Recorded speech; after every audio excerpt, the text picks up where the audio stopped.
Ukraine അധിനിവേശം കൊടുമ്പിരി കൊണ്ടിരിക്കെ വടക്കൻ Atlantic സഖ്യരാജ്യങ്ങളുടെ അതിർത്തിയിൽ അടിയന്തര സൈനിക അധിനിവേശത്തിന് റഷ്യൻ പ്രസിഡന്റ് വ്ളാദിമിർ പുടിൻ പദ്ധതിയിടുന്നതായി US രഹസ്യാന്വേഷണ ഏജൻസികളുടെ ഞെട്ടിക്കുന്ന റിപ്പോർട്ട്.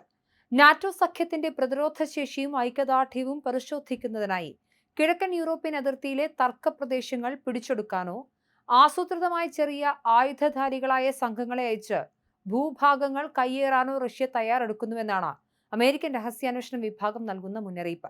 ഈ വരുന്ന ശരത്കാലത്തിനും 2029 ഇടയിലുള്ള സമയത്തിനുള്ളിൽ റഷ്യൻ നീക്കമുണ്ടാകും എന്നാണ് പുതിയ വിലയിരുത്തൽ.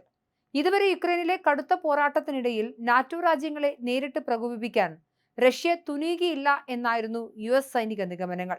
എന്നാൽ റഷ്യൻ എണ്ണ ശുദ്ധീകരണശാലകൾക്കും വിതരണ ശൃംഖലകൾക്കും നേരെ യുക്രൈൻ നടത്തുന്ന വൻ ഡ്രോൺ ആക്രമണങ്ങൾ കാരണം റഷ്യൻ സമ്പദ് വ്യവസ്ഥയിലും ക്രമീകരണങ്ങളിലും കടുത്ത അപായം നേരിട്ടതോടെയാണ് പുടിന്റെ യുദ്ധതന്ത്രത്തിൽ ഈ മാറ്റം സംഭവിച്ചിരിക്കുന്നത്. റഷ്യയുടെ പക്കൽ നിന്ന് ഇതിനോടകം തന്നെ ഇത്തരത്തിലുള്ള ചെറിയ അളന്നെടുക്കൽ ആക്രമണങ്ങൾ നടക്കുന്നുണ്ടെന്ന് നാറ്റോ അംഗരാജ്യങ്ങളും വിശ്വസിക്കുന്നു. ജൂലൈ മാസത്തിൽ മാത്രം നാറ്റോ അതിർത്തികളിൽ റഷ്യൻ വിമാനങ്ങളുടെയും ഡ്രോണുകളുടെയും സാന്നിധ്യം കണ്ടെത്തിയതിനെ തുടർന്ന് കഴിഞ്ഞ വർഷത്തെ അപേക്ഷിച്ച് 250% തവണയാണ് പാശ്ചാത്യ യുദ്ധവിമാനങ്ങൾ അടിയന്തരമായി പറന്നുയരേണ്ടി വന്നത്.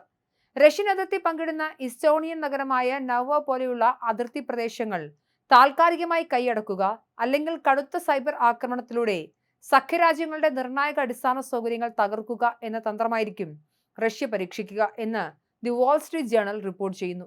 നാറ്റോ സഖ്യത്തിലെ ഏറ്റവും പ്രമുഖ പങ്കാളിയായ പോളണ്ടിന് നേരെ ആക്രമണം ഉണ്ടാകാനുള്ള സാധ്യത വളരെ ഉയർന്നതാണെന്ന് അമേരിക്ക വാൻസോയ്ക്ക് മുൻകൂട്ടി സന്ദേശം നൽകിയിട്ടുണ്ട്.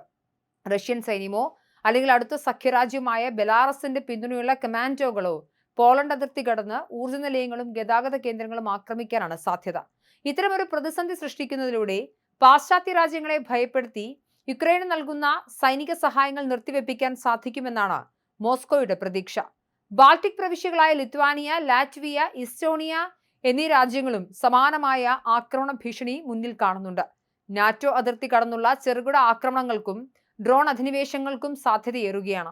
കാരണം യുക്രൈൻ യുദ്ധത്തിൽ വിജയം അവകാശപ്പെടാൻ കഴിയാത്ത പുടിന് തന്റെ ജനങ്ങൾക്ക് മുൻപിൽ ഉയർത്തിക്കാട്ടാൻ പുതിയൊരു വിജയകഥ ആവശ്യമുണ്ട് എന്ന് റഷ്യൻ പ്രതിപക്ഷ നേതാവും പ്രമുഖ ചെസ് ചാമ്പ്യനുമായ ഗാരി കാസ്പറോവും ചൂണ്ടിക്കാണിക്കുന്നു. റഷ്യയോടും ബെലാറസിനോടും അതിർത്തി പങ്കിടുന്ന ബാൾട്ടിക് രാജ്യങ്ങൾ തങ്ങളുടെ GDPയുടെ ഭൂരിഭാഗവും പ്രതിരോധത്തിനായി മാറ്റിവെക്കുകയാണിപ്പോൾ. നാറ്റോയിലെ 32 അംഗരാജ്യങ്ങളിൽ GDPയുടെ 5.3% വരെ പ്രതിരോധ മേഖലയ്ക്കായി ചെലവഴിക്കുന്ന ലിത്വാനിയയിൽ തങ്ങളുടെ നിർണായക അടിസ്ഥാന സൗകര്യങ്ങൾ കേന്ദ്രീകരിച്ച് റഷ്യ ചെറിയ തോതിലുള്ള നീക്കങ്ങൾ നടത്താൻ സാധ്യതയുണ്ടെന്ന് പ്രസിഡന്റ് ഗിതാനാസ് നൗസദെ വ്യക്തമാക്കിയിട്ടുണ്ട്.